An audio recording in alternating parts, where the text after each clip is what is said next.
द्विघात समीकरण के इस तीसरे वीडियो में आप सभी लोगों का पुनः हार्दिक स्वागत है। आज हम प्रश्नावली 4.2 के प्रश्नों को आगे हल करना जारी रखेंगे। आइए हम तीसरा प्रश्न को देखते हैं। ऐसी दो संख्याएं ज्ञात कीजिए जिनका योग 27 और गुणनफल 182 है। तो देखिए हम सीधा इसको हल करना प्रारंभ करते हैं।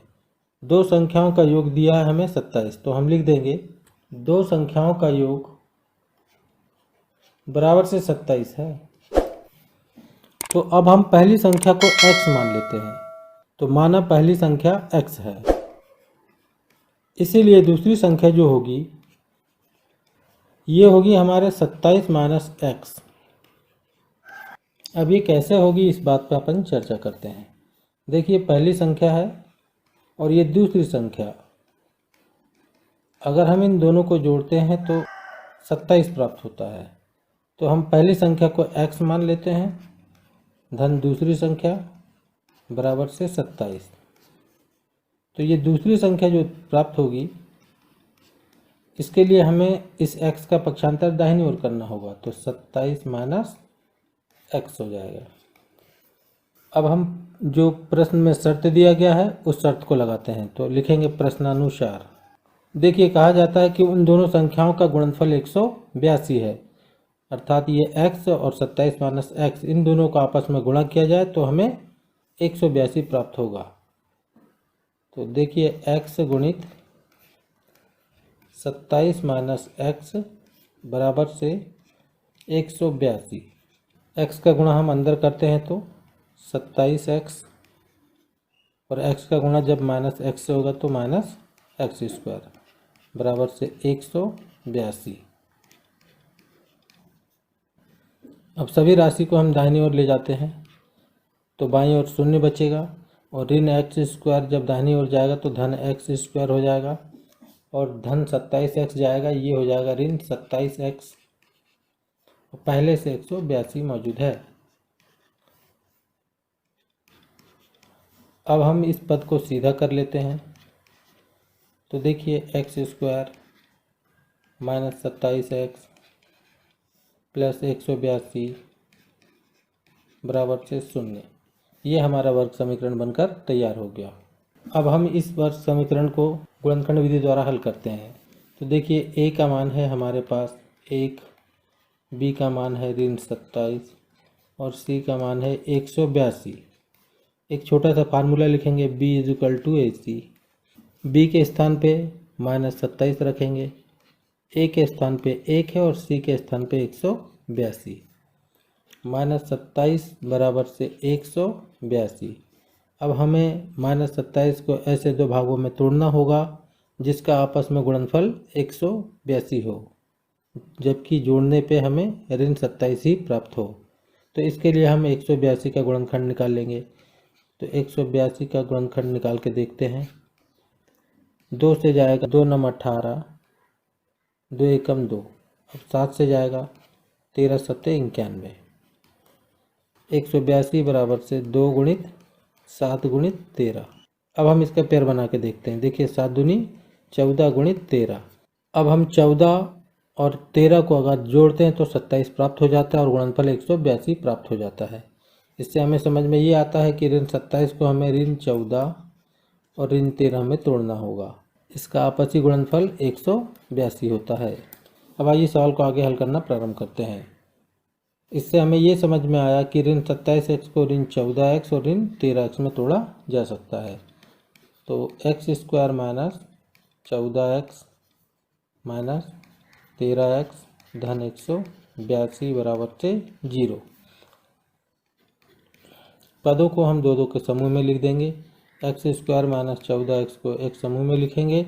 ऋण चिन्ह कॉमन लिया जाएगा तो कोष्टक के राशियों के चिन्ह बदल जाएंगे।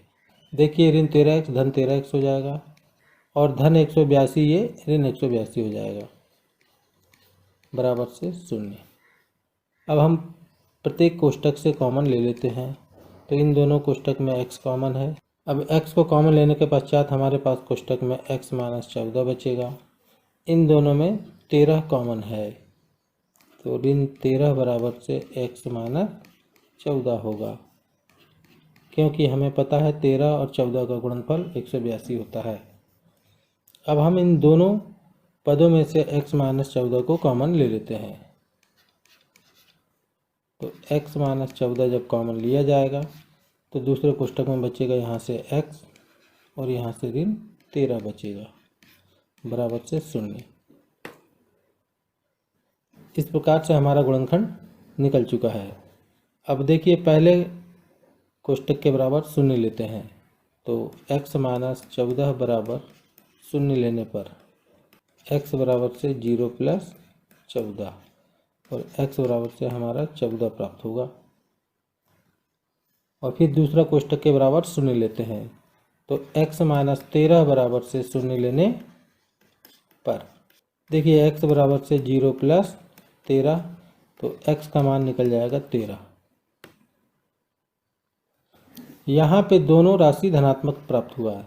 तो देखिए दो स्थितियाँ बनती है।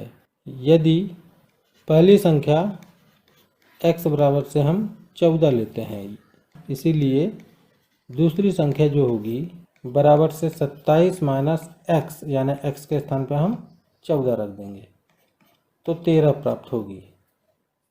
और दूसरी कंडीशन, यदि पहली संख्या x बराबर से हम 13 लेते हैं तो देखिए दूसरी संख्या कितनी प्राप्त होगी। दूसरी संख्या बराबर से 27 माइनस x के जगह पे इस बार हम 13 रखेंगे तो हमें प्राप्त होगी 14। तो देखिए यदि पहली संख्या 14 लिया जाता है तो दूसरी संख्या 13 प्राप्त होती है, और यदि पहली संख्या 13 ली जाती है तो दूसरी संख्या 14 प्राप्त हो जाती है। तो दोनों स्थिति में एक ही बात समझ में आता है कि वे दो संख्याएं हैं, एक है 13 और एक है 14। तो हम उत्तर लिख देंगे। अतः संख्याएं 13 और 14। यहाँ पे सवाल समाप्त हो जाता है। अब ये चौथा सवाल देखिए, दो क्रमागत धनात्मक पूर्णांक ज्ञात कीजिए जिनके वर्गों का योगफल 365 है। तो सबसे पहले हमें ये समझना होगा क्रमागत धनात्मक पूर्णांक संख्याएं कौन कौन सी होती है। क्रम से आने वाले धनात्मक पूर्णांक संख्याओं को हम क्रमागत धनात्मक पूर्णांक संख्या कहते हैं, जैसे 20, 21, 22, 23 इत्यादि। अगर पहली संख्या 20 है तो उसकी अगली संख्या होगी 20 प्लस 1 यानी कि 21, और फिर अगली संख्या निकालनी हो तो इस 21 में हमें 1 जोड़ना होगा तो अगली संख्या प्राप्त हो जाएगी 22। उसकी अगली संख्या निकालनी है तो 22 में हमें पुनः 1 जोड़ना होगा, 23 प्राप्त हो जाएगी। तो इसी प्रकार यदि पहली संख्या x है तो अगली संख्या को प्राप्त करने के लिए हमें इस x में 1 जोड़ना होगा। तो हम मान लेंगे कि क्रमागत धनात्मक पूर्णांक x और x प्लस 1 है। आइए अब हम प्रश्नों को हल करना प्रारंभ करते हैं। तो माना वे दो क्रमागत धनात्मक पूर्णांक x और x प्लस 1 है। अब हम प्रश्न में दिए गए शर्त को लगाएंगे। तो लिखेंगे प्रश्नानुसार दोनों क्रमागत धनात्मक पूर्णांक संख्याओं के वर्गों का योगफल 365 है, अर्थात पहली संख्या x का वर्ग और उसकी अगली संख्या x प्लस 1 का वर्ग, इन दोनों को अगर आपस में जोड़ा जाता है तो हमें 365 प्राप्त होता है। अब इसको हम हल करते हैं। एक्स स्क्वायर प्लस, ये कोष्टक को 2 बार लिख लेते हैं, x प्लस 1 और x प्लस 1। आप चाहे तो a प्लस बी का होल स्क्वायर बराबर से a square plus B square plus 2ab के शर्त समीकरण का भी प्रयोग कर सकते हैं, बराबर से 365। अगला स्टेप देखें, एक्स स्क्वायर प्लस, ये x का गुणा पहले x से होगा तो x स्क्वायर होगा, फिर इसी x का गुणा धन 1 से होगा तो धन x हो जाएगा, फिर 1 का गुणा x से होगा तो 1x होगा, और 1 का गुणा 1 से होगा तो धन 1 होगा, और इसके बराबर है 365। अगला स्टेप देखिए, ये एक्स स्क्वायर जुड़ के हो जाएगा 2x स्क्वायर, x और x जुड़ के हो गया 2x, और दाहिनी ओर है 365, और इस 1 का पक्षांतर हम दाहिनी ओर करेंगे तो ऋण 1 हो जाएगा। अब इन दोनों पदों में से 2 को कॉमन ले लेंगे तो बचेगा कोष्टक में एक्स स्क्वायर प्लस एक्स और इधर बचेगा 364। इस 2 को हम 364 के बटे में ले जाते हैं तो एक्स स्क्वायर प्लस एक्स बराबर से 364 बटे 2। 2 से काट देते हैं, 2 एकम 2, 2 अठे 16, 2 दूनी 4। अगला स्टेप देखिए, एक्स स्क्वायर प्लस एक्स बराबर से 182। इसका पक्षांतर दाहिनी ओर कर लेते हैं तो x square plus x minus 182 बराबर से 0। ये हमारा वर्ग समीकरण बन गया। अब हम इस समीकरण को गुणनखंड विधि द्वारा हल करते हैं। देखिए ए का मान है हमारे पास 1, बी का मान है 1 और सी का मान है -182। अब b is equal to A सी लिखेंगे, b के स्थान पे 1 रखेंगे, a के स्थान पे 1 और c के स्थान पे -182। 1 बराबर से -182।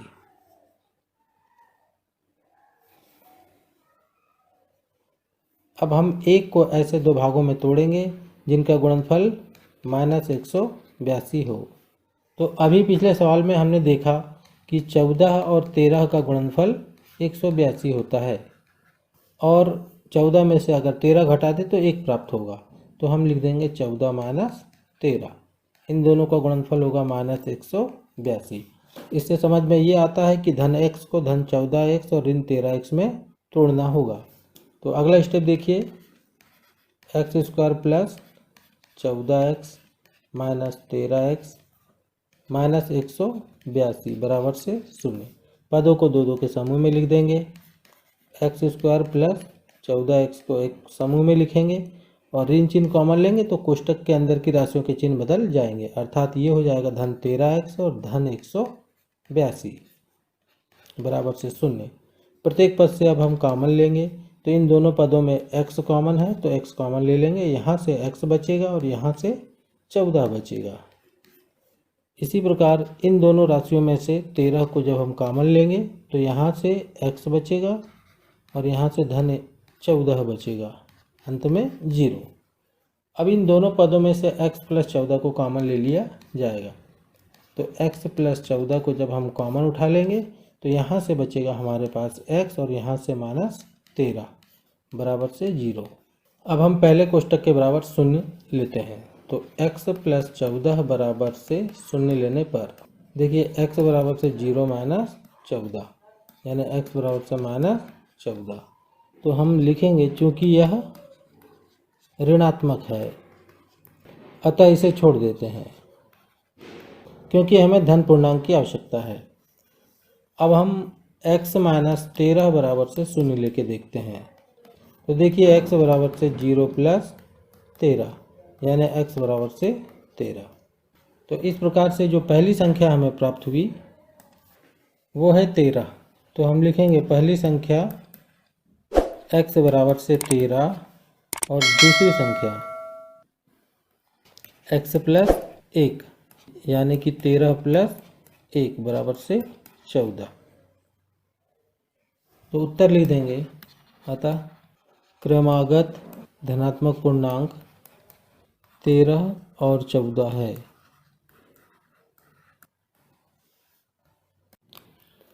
आइए अब हम 5वें सवाल को हल करना प्रारंभ करते हैं।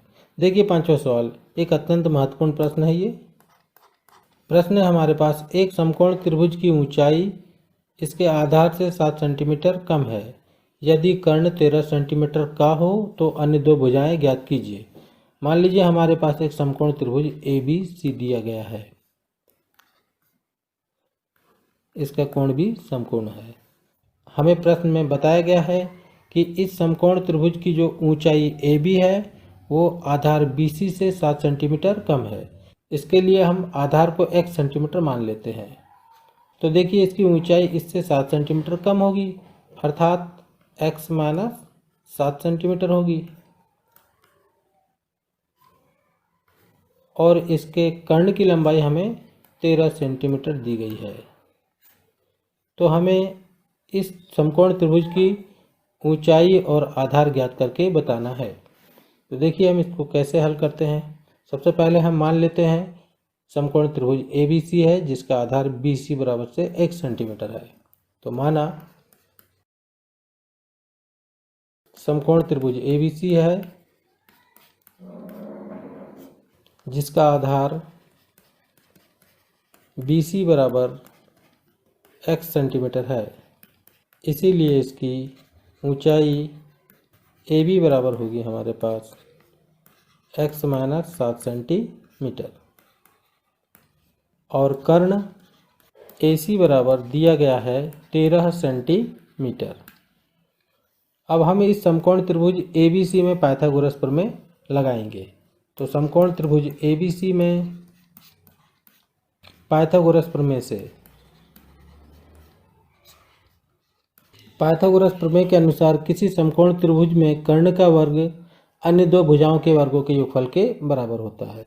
तो देखिए कर्ण AC का वर्ग बराबर से लंब AB का वर्ग धन आधार BC के वर्ग के योगफल के बराबर होगा। अब हम मान रख देते हैं AC के स्थान पे 13 सेंटीमीटर और AB के स्थान पे x माइनस 7 सेंटीमीटर और BC के स्थान पे x सेंटीमीटर रख दिए। अब देखिए 13 का वर्ग हो जाएगा 169 और इस कोष्टक को हम दो बार लिख लेते हैं x minus 7 plus x square. तो 169 बराबर से ये x का गुणा x से होगा तो x स्क्वायर, x का गुणा ऋण 7 से होगा तो ऋण 7x, फिर ऋण 7 का गुणा x से होगा तो ऋण 7x और ऋण 7 का गुणा ऋण 7 से होगा तो धन 49 होगा और अंत में है प्लस x स्क्वायर। अब हम जोड़ लेते हैं तो देखिए 169 बराबर से x स्क्वायर और x स्क्वायर हो जाएगा 2x स्क्वायर और ऋण 7x ये जुड़ के हो जाएंगे ऋण 14x प्लस 49। अब अचर पदों को एक और कर लेते हैं तो देखिए 169 है और ये 49 जब इधर आएगा तो ऋण 49 हो जाएगा। इधर बचेगा 2x स्क्वायर माइनस 14x। अब देखिए इधर 169 में से 49 घटेगा तो 120 बचेगा और दाहिनी ओर 2 को हम कॉमन ले लेते हैं तो यहाँ बचेगा x स्क्वायर माइनस 7x। अब इस 2 को हम 120 के बटे में कर देते हैं तो देखिए 120 बटे 2 बराबर से x स्क्वायर माइनस 7x। ये 60 बार कट जाएगा तो 60 बराबर से x स्क्वायर माइनस 7x। इस 60 का पक्षांतर हम दाहिनी ओर कर लेते हैं तो x स्क्वायर माइनस 7x और 60 जाएगा तो माइनस 60 हो जाएगा। अब हम इसे सीधा कर लेते हैं तो x square minus 7x minus 60 बराबर से 0। ये हमारा वर्ग समीकरण बनकर तैयार हो गया।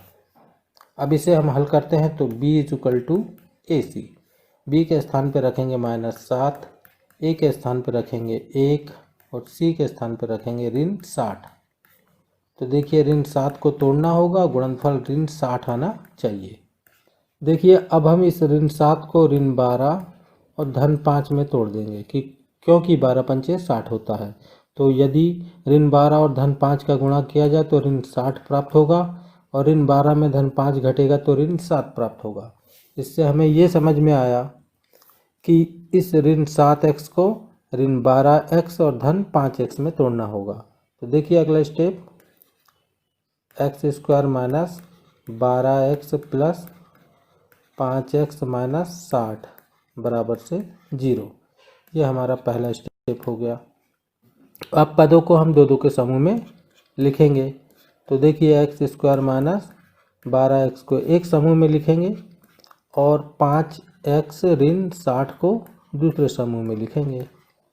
प्रत्येक पद से हम कॉमन ले लेंगे। इन दोनों पद में x कॉमन लेंगे तो यहाँ से बचेगा x माइनस 12 और इन दोनों पदों में हम 5 कॉमन लेंगे तो बचेगा x माइनस 12 बराबर से 0। अब टोटल कॉमन जो हम उठाएंगे वो x माइनस 12 उठाएंगे तो यहाँ से बचेगा x और यहाँ से बचेगा धन 5 बराबर से 0। ये हमारा गुणनखंड निकल गया। अब हम पहले कोष्टक के बराबर 0 लेंगे तो x माइनस 12 बराबर से 0 लेने पर x बराबर से 0 प्लस 12 यानी x बराबर से 12 सेंटीमीटर। और दूसरी दफ़ा x प्लस 5 बराबर से 0 लेने पर देखिए x बराबर से 0 माइनस 5 यानी x बराबर से -5। तो चूंकि दूरी सदैव धनात्मक होती है तो इस ऋण 5 को हम छोड़ देंगे। तो लिख देंगे यहाँ पे चूंकि यह ऋणात्मक है अतः इसे छोड़ देते हैं। तो हमें x बराबर से 12 सेंटीमीटर लेना होगा, यानी कि आधार BC बराबर से x बराबर से 12 सेंटीमीटर तथा ऊंचाई AB बराबर से x माइनस 7 यानी 12 माइनस 7 बराबर से 5 सेंटीमीटर। यह आएगा आपका उत्तर।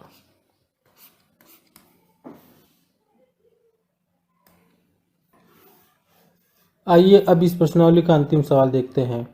एक कुटीर उद्योग एक दिन में कुछ बर्तनों का निर्माण करता है।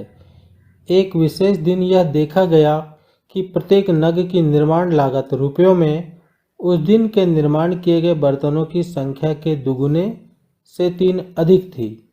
यदि उस दिन कुल निर्माण लागत 90 रुपये थी तो निर्मित बर्तनों की संख्या और प्रत्येक नग की लागत ज्ञात कीजिए। इस सवाल को करने से पहले एक छोटा सा हम उदाहरण समझते हैं। मान लीजिए कोई कुटीर उद्योग है। उस कुटीर उद्योग में कोई निश्चित दिन, कोई भी दिन अपन ले सकते हैं, कोई निश्चित दिन जैसे मान लेते हैं सोमवार के दिन 10 बर्तनों का निर्माण होता है। कुल निर्मित बर्तन मान लेते हैं 10 है। तो एक बर्तन की लागत जो है उस दिन जितने बर्तन बने उसके दुगने से 3 अधिक है, इसलिए एक बर्तन की लागत ये होगी जितने बर्तन बने 10 उसके दुगने यानी गुणित 2 से 3 अधिक है, यानी 10 दूनी 20 धन 3 23 रुपये होंगे। और यदि उस दिन बने सभी बर्तनों की लागत निकालनी हो तो इस 23 रुपये में 10 का गुणा करना होगा। देखिए, अतः उस दिन बने सभी बर्तनों की लागत, देखिए एक बर्तन की लागत है 23 रुपये, इसलिए 10 बर्तन बने तो इसमें हम 10 का गुणा कर देंगे तो 230 रुपये होंगे। अब आइए हम इसी बेसिक का प्रयोग करते हुए सवाल को हल करना प्रारंभ करते हैं। माना उस विशेष दिन कुल निर्मित बर्तनों की संख्या x है, इसीलिए एक बर्तन की लागत, देखिए उस दिन जितने बर्तन बने उसका दुगना यानी 2x से 3 अधिक इतने रुपए होंगे। इसीलिए कुल बर्तनों की लागत, एक बर्तन की लागत है हमारे पास 2x प्लस 3 और कुल बर्तन हमारे पास बने हैं x, ये x का गुणा हो जाएगा इसमें x रुपये। जैसे कि यहाँ पे देखिए एक बर्तन की लागत है 23 रुपये, तो 10 बर्तन की लागत होगी 23 गुणित 10 बराबर से 230। ठीक उसी प्रकार एक बर्तन की लागत है 2x प्लस 3 रुपये, इसलिए कुल बर्तनों की लागत होगी 2x प्लस 3 गुणित x रुपये। अब हम शर्त को लगाएंगे। तो प्रश्नानुसार कहा जाता है कुल बर्तनों की लागत बराबर से 90 रुपये है, यानी कि 2x प्लस 3 रुपये गुणित x रुपये, इन दोनों का गुणनफल है 90 रुपये। अंदर गुणा करके हम वर्ग समीकरण बनाएंगे। देखिए x का गुणा 2x से होगा तो 2x स्क्वायर प्लस x का गुणा 3 से होगा तो 3x बराबर से 90। इस 90 का पक्षांतर हम दाहिनी ओर कर लेते हैं तो 2x square plus 3x minus 90 बराबर से 0। ये हमारा वर्ग समीकरण बनकर तैयार हो गया। अब देखिए इस समीकरण को हम हल करते हैं। यहाँ a बराबर है 2, b बराबर है 3 और c बराबर है -90। तो हम लिखेंगे b is equal to AC। B के स्थान पे हम 3 रखेंगे और ए के स्थान पे 2 और सी के स्थान पे -90। तो देखिए 3 बराबर से -180। हमें 3 को ऐसे दो भागों में तोड़ना होगा जिनका गुणनफल -180 हो।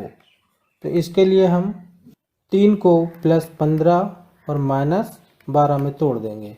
देखिए 15 में से 12 घटाएंगे तो 3 बचेगा और 15 और -12 का गुणा करेंगे तो -180 प्राप्त होगा। आइए अब सवाल को आगे हल करते हैं। तो 2x² + 15x - 12x - 90 बराबर से 0। अगला पद देखिए 2x² + 15x को एक कोष्टक में लिख देंगे और ऋण चिन्ह कॉमन लेंगे तो कोष्टक के अंदर 12x धन 90 बचेगा।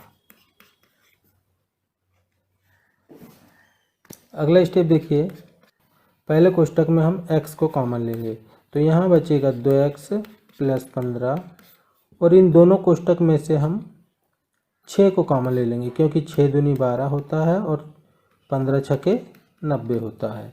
तो यहाँ पे हमारे पास बचेगा 2x प्लस यहाँ से बचेगा 15। अब दोनों कोष्टक में हम 2x + 15 को कॉमन ले लेते हैं। तो देखिए यहाँ से x बचेगा और यहाँ से -6 बराबर से 0।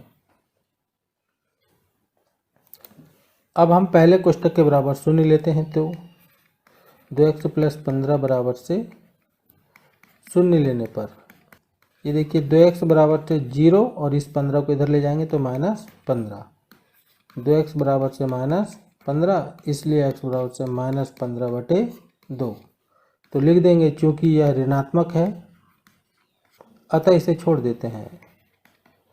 इसके पश्चात हम x - 6 बराबर से 0 लेंगे। देखिए x बराबर से 0 + 6 यानी x बराबर से 6। तो उस दिन निर्मित बर्तनों की कुल संख्या है 6। तो हम यहाँ पे लिखेंगे उस दिन निर्मित कुल बर्तनों की संख्या बराबर से 6 तथा एक बर्तन की लागत बराबर से 2x + 3 यानी 2 × 6 + 3। 6 दूनी 12 + 3 यानी 15 रुपये। देखिए एक बर्तन की लागत 15 रुपये है इसलिए 6 बर्तनों की लागत 15 छक 90 रुपये होगी। इस प्रकार से ये प्रश्नावली समाप्त हो गया। यदि वीडियो आपको पसंद आया हो तो इस वीडियो को अवश्य लाइक करें तथा चैनल को सब्सक्राइब करें ताकि आने वाली वीडियो की जानकारी आपको समय पर उपलब्ध हो सके। धन्यवाद।